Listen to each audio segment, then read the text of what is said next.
చూడండి, నేను బూరెలు కూడా చేస్తున్నాను అమ్మవారి ప్రసాదంలోను. పూర్ణం బూరెలు అన్నమాట. ఒక్కొక్కటి ఇంకా శనగపప్పుదంతా బెల్లం పాకంలో చేసేసుకొని రెడీ చేసి పెట్టుకున్నాను. ఇప్పుడు ఉండలన్నీ రెడీ చేసి పెట్టేసుకుంటున్నాను అనమాట. ఇలా చేసి పెట్టుకుంటే మనకి తొందరగా అయిపోతాయి. అది బూరెలు వేయడం ఈజీగా అయిపోతుంది అనమాట. అన్నీ రెడీ అయిపోయినాయి నాకు. సో ఇలా చేసి పెట్టేసుకోవాలి. ఇప్పుడు బూరెలు వేసేటప్పుడు కూడా మీకు చూపిస్తాను, చూడండి. పూర్ణం ఉండలు చేయడం రెడీ అయిపోయింది. ఇప్పుడు బూరెలు వేస్తాను. హెల్త్ మీద వెరీ కాన్సన్ట్రేషన్ చేస్తాను అనమాట. అందుకని కొంచెం నేను ఇందులో రాగులు కూడా వేసాను. తోపు రెడీ అయిపోయింది. బూరెల పిండి తోపు, మినప్పప్పు, కొంచెం రాగులు, బియ్యం, కొన్ని మెంతులు వేసిన రుబ్బి పెట్టిన పిండి.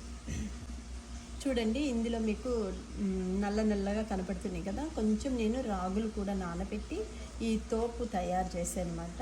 మినప్పప్పు, కొంచెం రాగులు, బియ్యము వేసి మినప్పిండి, ఇది బూరెలకి రెడీ చేశాను. తోపు ఇట్లా ఉండాలన్నమాట. ఈజీగా తోపు బాగుంటే మనకి బూరెలు బాగా వస్తాయి. ఇప్పుడు బూరెలు వేసి చూపిస్తాను, చూడండి. ఇప్పుడు నేను బూరెలు వేస్తున్నాను. పూర్ణం బూరెలు. నూనె మరిగింది. ఇప్పుడు బూరెలు వేస్తున్నాను. పూర్ణం బూరెలు వేస్తున్నాను, చూడండి.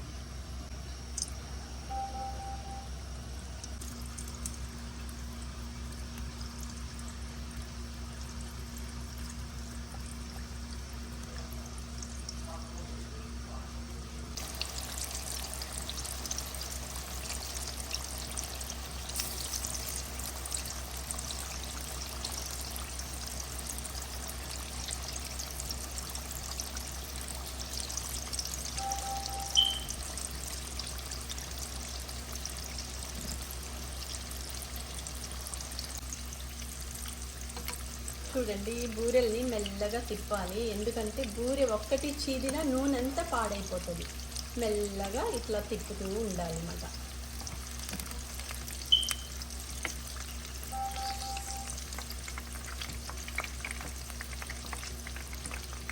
నైవేద్యానికి అమ్మవారికి బూరెలు, పూర్ణం బూరెలు కూడా రెడీ అయిపోతున్నాయి.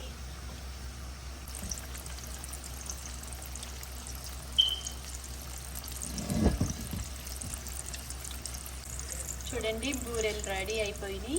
అమ్మవారి ప్రసాదం రెడీ.